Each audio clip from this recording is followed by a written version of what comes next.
Actually, the subject of agrarian law, we will finish it until this week, yeah, because today will be meeting class day 13, yeah, and then so in Friday you will in meeting class day 14.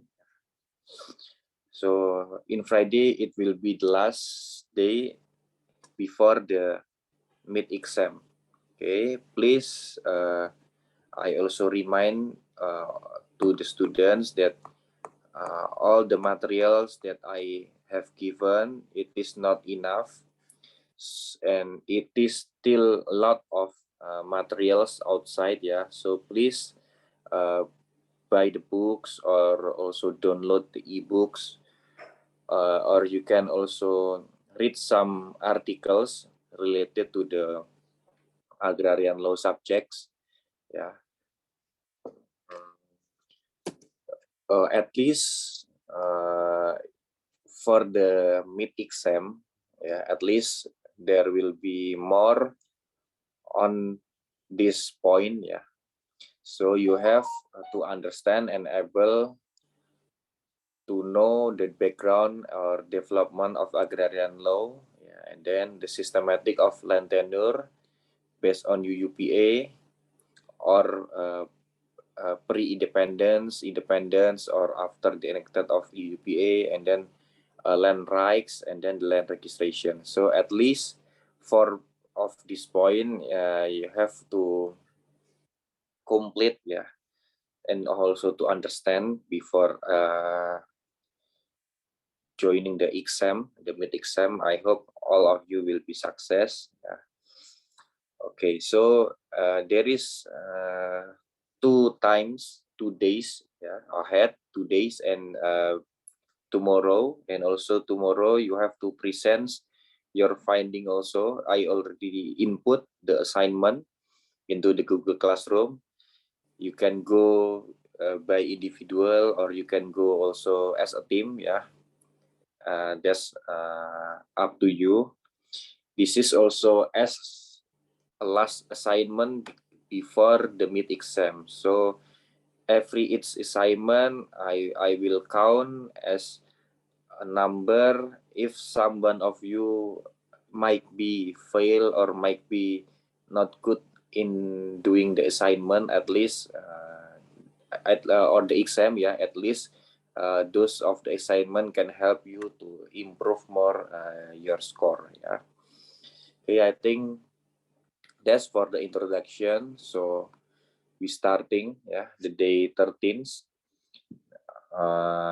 After we defining more in the land registration, the types, and extra. So today we will telling more in produce of land registration and administration of land registration.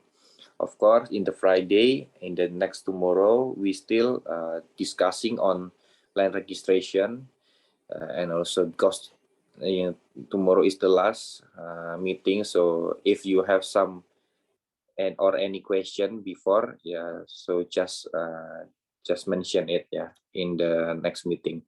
Okay, procedure and the administration of land registration. We have to backward again, yeah. The land registration philosophy. This is 2 points that we have to think and to understand, yeah. At least land registration philosophy is to give the certainty and also to give efficiency. Why it called certainty? Because it can be give who own which property, and that guarantee also comes from the state, yeah. And then why it called efficiency? Because this is I'm typo, yeah. It should be two, yeah. When two people are buying or selling a property, that it makes the whole process a lot more efficient to have a registered land system, yeah. So land registration is giving an efficiency because if there is two people want to selling or buying a property, registration land system should be help them, help to in order to protect all the people's right. So at least these 2 points must be fully given by the land registration system. Okay, and then this is some of the land registration regulation, based on our positive law. Even some of this regulation I will telling later. Some it is still used fully, or some is used only half. So this is it is up to you, the ability of you to read more, and because this is the skill of the law students to read all the regulations, and then you can think which part is still exists and which part is still not exist, because some of the government regulation, in example, if the government regulation number 18 of 2021, it is sometimes and some of the regulation in 40 government regulation number 10, it is renewed by government regulation number 18, and some also removed after the enacted of regulation number 18. So I hope all of you have to download this regulation and make a mark. You can use your spidol or something, make a mark which part that already removed or already renewed by the higher or the latest regulation. This is your skills as a law student. Okay, this is a land registration journey. The first one is government regulation number 10, year of 1961, and then it is renewed by government regulation number 24, year of 1997, and then government regulation number 18, year of 2021.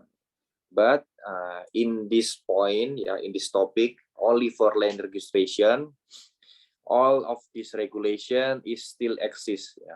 So those number 10, number 24, or number 18, those of the regulation is still exists. Only some chapter or only any few of the chapter inside, it is already renewed by the latest regulation. So you have to read all of these 3 regulation that regulates the land registration in Indonesia. Of course, the latest is number 2021. This is also followed by the Undang-Undang Cipta Kerja or Omnibus Law. This is so familiar as for the Indonesian student, but might be not familiar for Miran and Balogun. So this is the enacted of PP number 18 of 2021. It is also followed by the enacted of Omnibus Law. So all of the regulation becoming one umbrella, one umbrella of law. Okay. So this is I mentioned again, this is the regulation that you have read before the mid exam. Okay. And then what exactly, what is the difference between those of regulation? At least we will discuss and we will identify.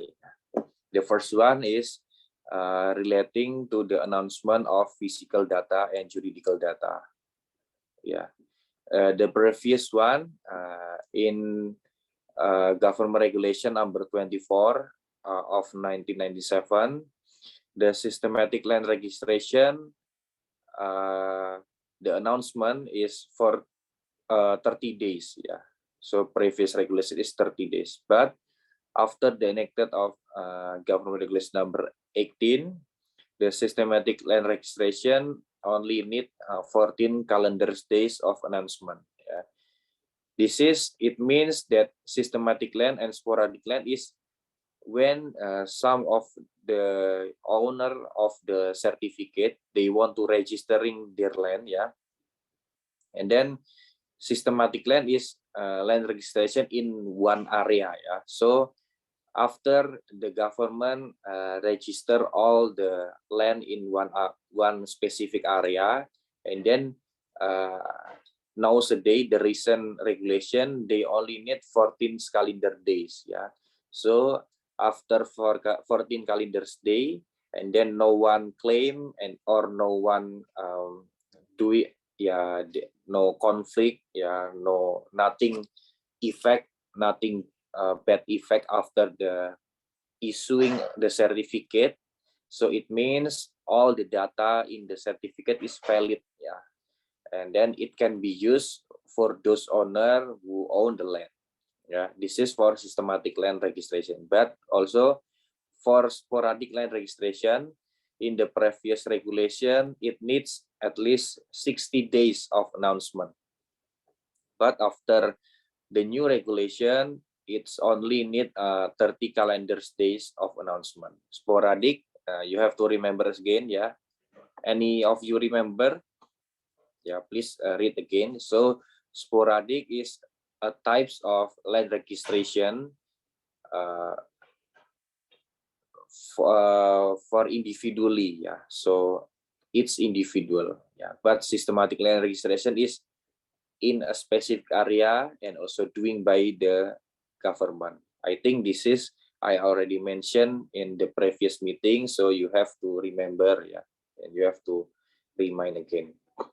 Okay, and the new regulation of land registration, it is also mentioning on old right evidence, or it can be also defined as ex-Western rights, or in Indonesia means hak-hak Barat.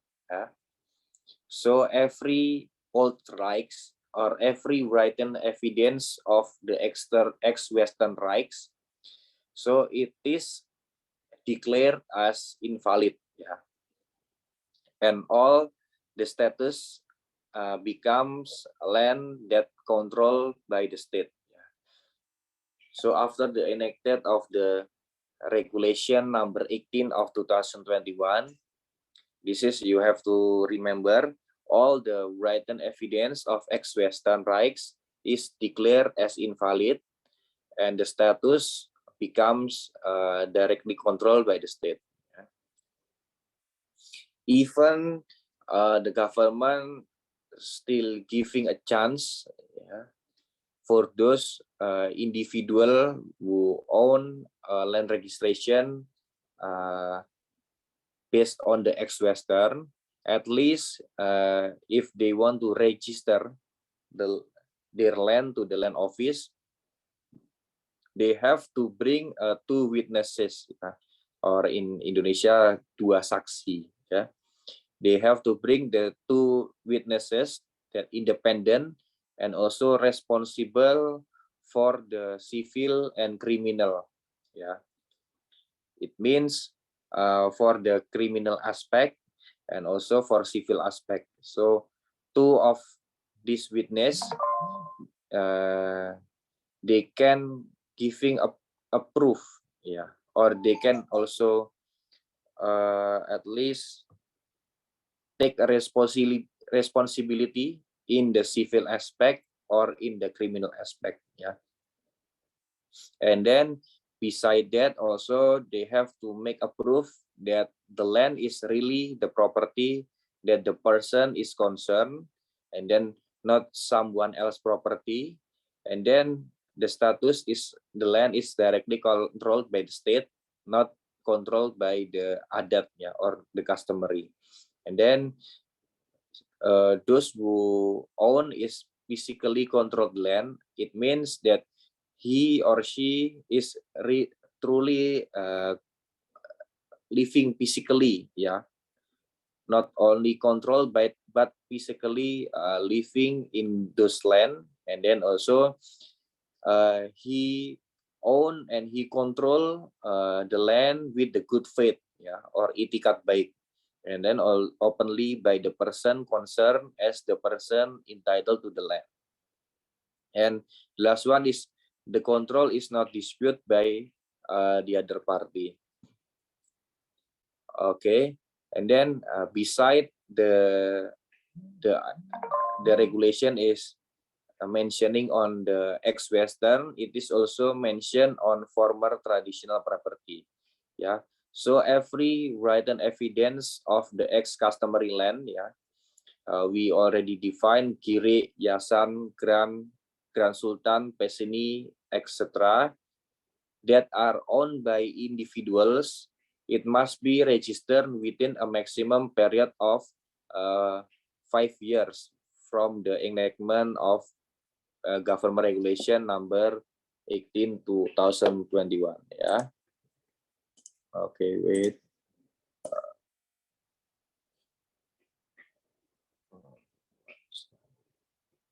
Ya, oke. Ya. So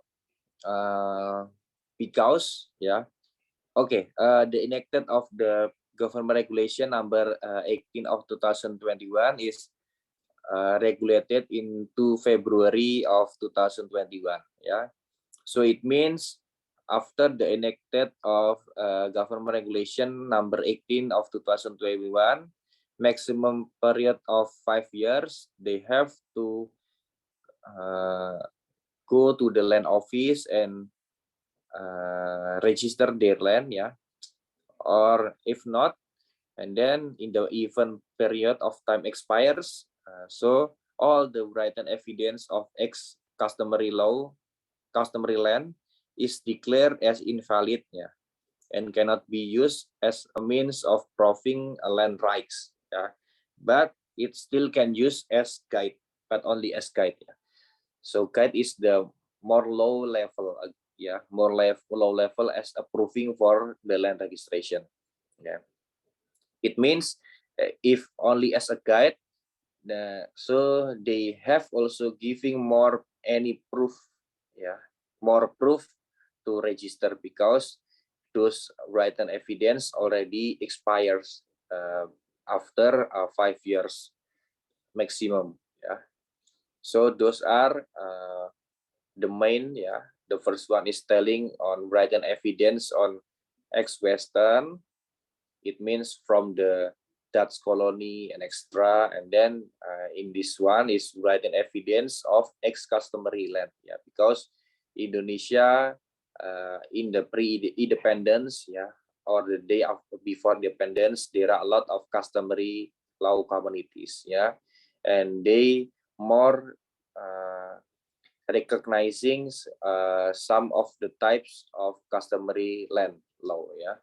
So that's why they use their own types of land law like kiri, yasan, extra. Okay. And the new regulation also regulates on the recording of buy and sell bonding agreements. Yeah.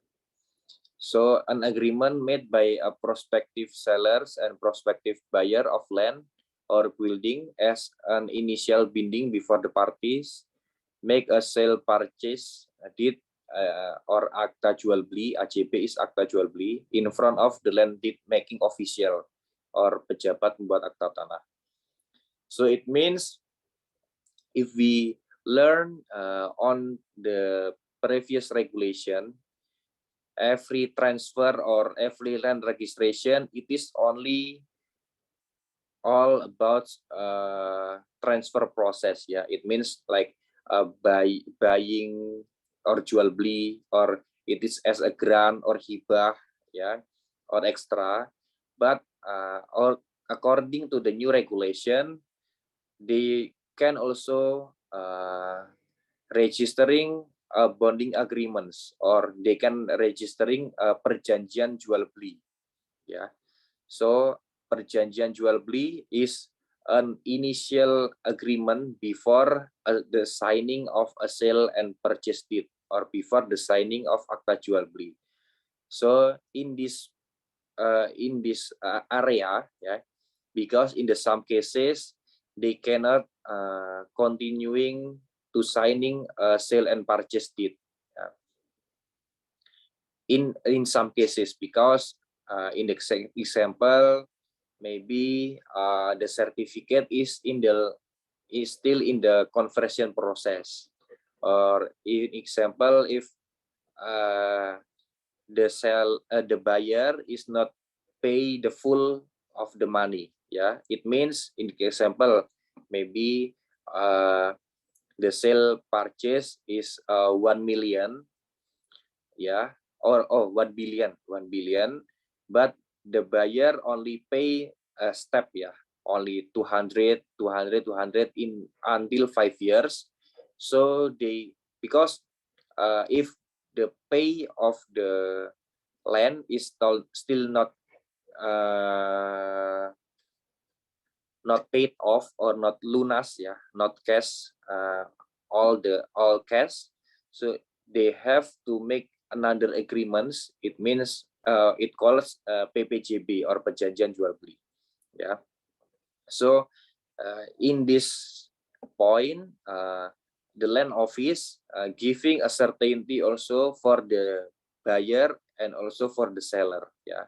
So perjanjian jual beli, before this regulation, it is cannot register in the land office, yeah. But after the regulation of the new government regulation, they buyer or seller can register initial binding agreements or perjanjian jual beli into the land office, yeah. So in the certificate they will find, and they can found that at least the example is A already doing initial bidding with the B, but the payment is still not finished, yeah. And then, yeah, so that's when the new regulates, yeah, in with the previous one. So all the interest parties can submit on an application for recording and a binding sale and purchase agreement or a lease agreement to land office.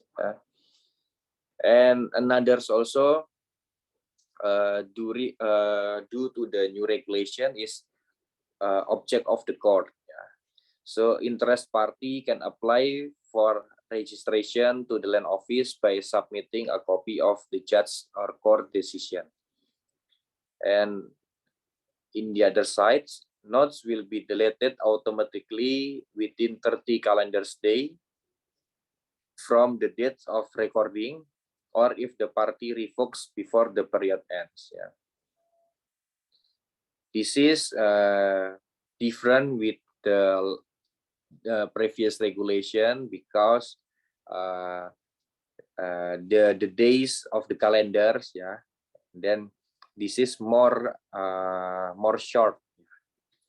So they after they have the just court decision that the decision is to register a land property, then they just can go to the land office, yeah. And in other side also, if there is still a conflict with the land, they can give, and they can send a note to the land office to make, yeah, a record that the land is still in the judge decision or judge process or in the block, yeah, blokir, yeah, blokir. Okay, that's in object of the court. Then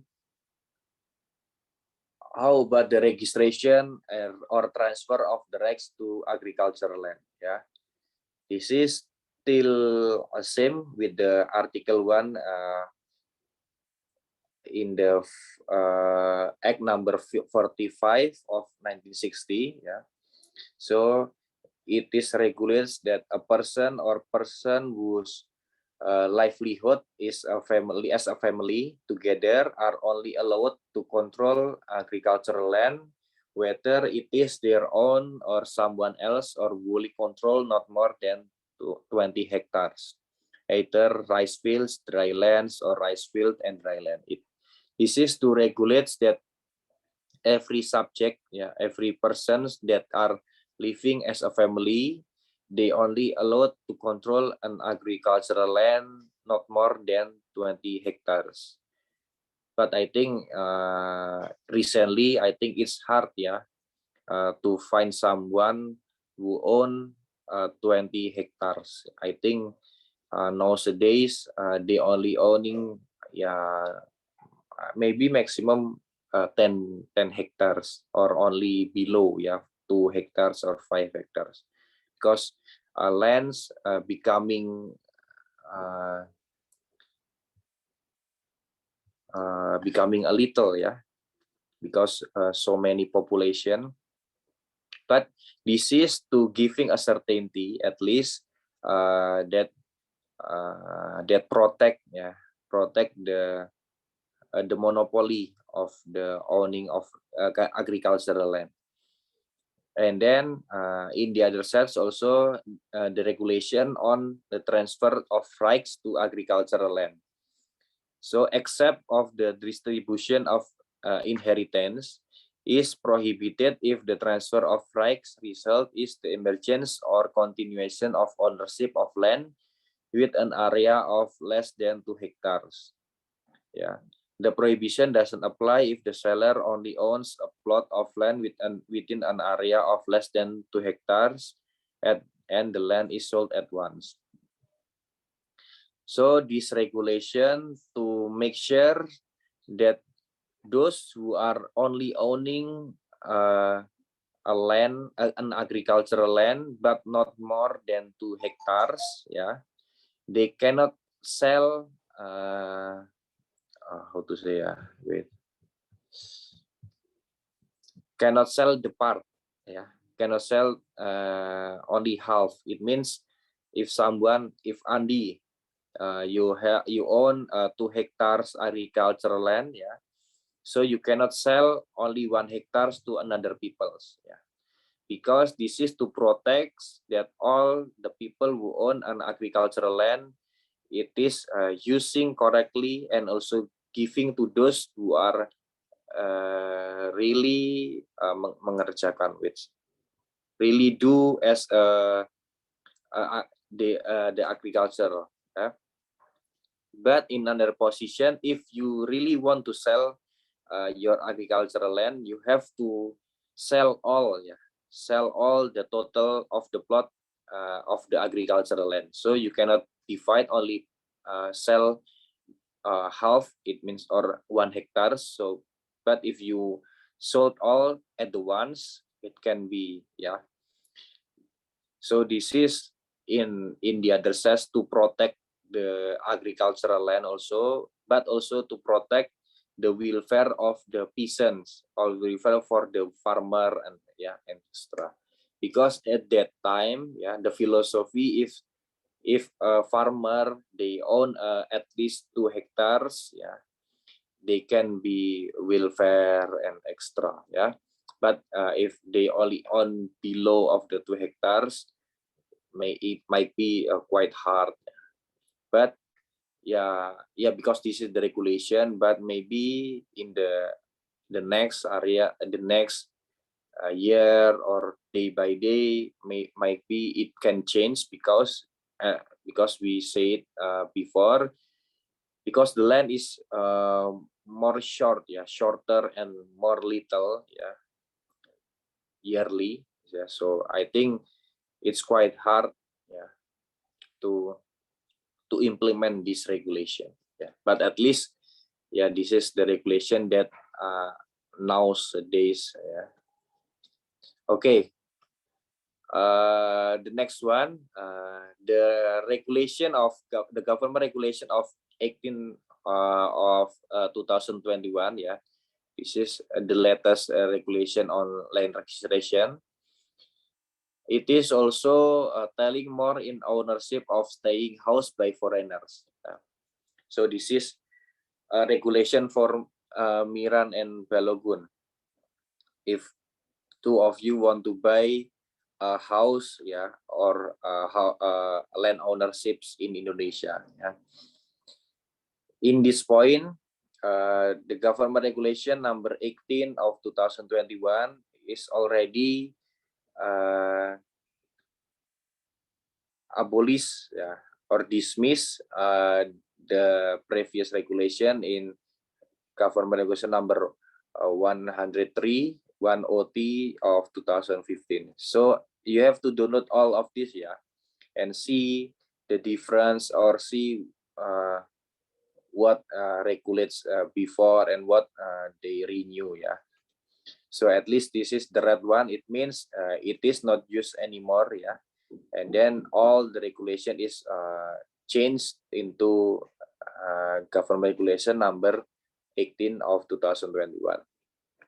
Okay, so the regulation of the for foreigners. So we have to define also foreigners who can own a residential house are foreigners who have immigration documents in accordance with the provision of land laws and regulation in Indonesia. And then in the other side, in the event that a foreigner dies, all the residents can be inherited to the heirs. So if the foreigners they already own a property in Indonesia and then he dies in Indonesia, it is automatically transferred to their generation. But in this regulation, in the event that the heirs are foreigners, so they also have to, and they also are required to have an immigration documents in accordance with the laws and regulation. So if these foreigners have a child, but the children does not have any immigration documents accordance with the laws and regulation in Indonesia, so it means he cannot own the property that left by his father. So every ownerships have to accordance with the laws and regulation in Indonesia. And then the other point, if there is an Indonesian citizen who carry out marriage with the foreigners, can have the same land rights as other Indonesian citizen. In example, maybe if Talita married with Miran, maybe example, so Talita still can owning a land right same as an other Indonesian citizen, but the term is Talita and Miran have agreement that it is mentioned the separation of asset between husband and wife, which is made with the notarial deed.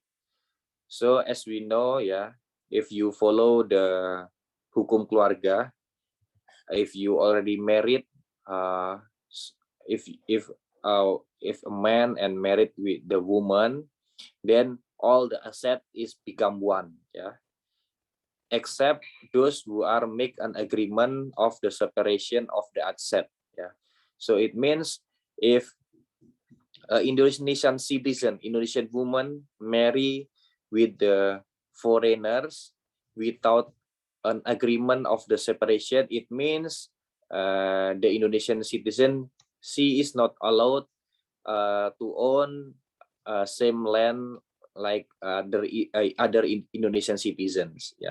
But if she make an agreement on the separation of asset, so she can still owning property or rights. She can own hak milik, hak guna bangunan, and extra.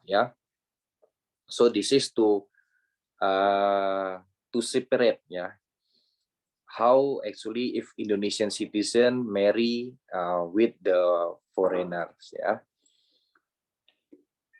and then This is the types of right that can owned by the foreigners. The first one, every foreigner can own a single house above the ground of right of use of over the ownership rights that control based on the agreement for the granting use rights, and then management rights or hak pengelolaan based on the land utilization agreement with the management rights holders. Yeah, so every foreigners, they can own a single house, but they have to make sure the type of land is a right of use or hak pakai, or right of use over the ownership of rights, or it means Indonesia hak pakai di atas hak milik, or management rights or hak pengelolaan.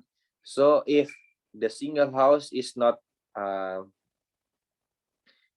in the land of these three, so it means he cannot own that single house. Yeah, only these three type of rights, only the foreigners. And then in the other side, not only a single house, but those foreigner also can own a flats, yeah, or can own an apartment. But also they have to make sure that all the flats, apartment, it is built in the rights to use, yeah, or hak pakai, right to use in the on the state land, ya, hak pakai di atas tanah negara, or right to use in the management right, or right hak pakai di atas hak pengelolaan, or right to use on hak milik land, or hak pakai di atas tanah hak milik. So only these three types of land rights can follow by apartment that can owned by a foreigners. And then after that 2 points and that two types of rights, and then we continue with the limitation. There is not only giving the limitation of the types of right, but also the regulation giving a limitation with the minimum of price, and then land area, and then numbers of plots of land or apartment units, and then the destination for residential. Yeah, so it means the minimum price, the ministry, they already provide a regulation that giving some of the minimum price divide into its region, yeah, that can be bought or buy by the foreigners. And then there is also a specific land area also that can be owned as foreigner. It means in the economic area or kawasan special economic area or kawasan ekonomi khusus, or industrial area or area industry, yeah, and extra. And then number of plots of land or apartment units. So even the foreigners have a lot of money, government also protect the number of plots and the number of apartment units that they can own. Yeah, so they cannot buying a lot of house. Yeah, even they have a lot of money, so they cannot buy 100 house in Indonesia. So there is a limit of numbers also. And then they also limit the types of destination. It means only for the use for residential or tempat tinggal. So if they buying a house but for doing any other activities, it means it cannot. Yeah, so at least you have to remember, yeah, because I think it should be mentioned also in the exam. Yeah, so the ownerships of the foreigners also following by the limitation with the minimum price, land area, number of plots, and then the destination. Okay, and then this is the limitation what we talk about. only one plot of land per person or per family. Yeah. So for one family of foreigners, they only can have one plot of land, yeah, or one flat unit, yeah. And then the land area is also not more than 2,000 square meters, ya, 2.000 meter persegi. And then if it is still prohibited to ask for more, ya, more than 2,000 square, but they have to ask the permission to the Minister of Agraria, ya. So in the regulation there is a choice to get the permission to get more than 2,000 square, but at least they have to ask the permission for the minister whether the minister allow the access or allow the permission or not. And then the restriction do not apply to the ownership of residential house, yeah, or foreign countries or international agency.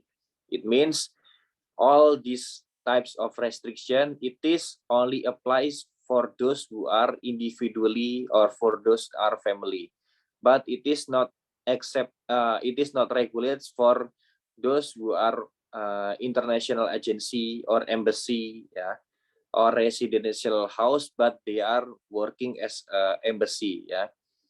So they not following this regulation because it is special cases, yeah, because they are working as a embassy and then working by the government to government, so there is a special regulation. This is what I told, yeah. There is a minimum price, yeah. In example, in Jakarta, yeah, the minimum price of the house 10 billion. Okay. In Banten, it is 5 million.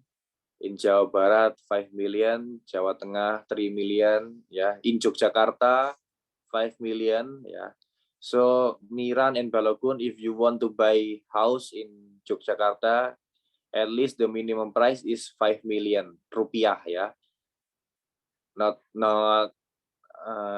Pakistan currency, ya. It is rupiah. How much Pakistan? If convert to rupiah, Miran.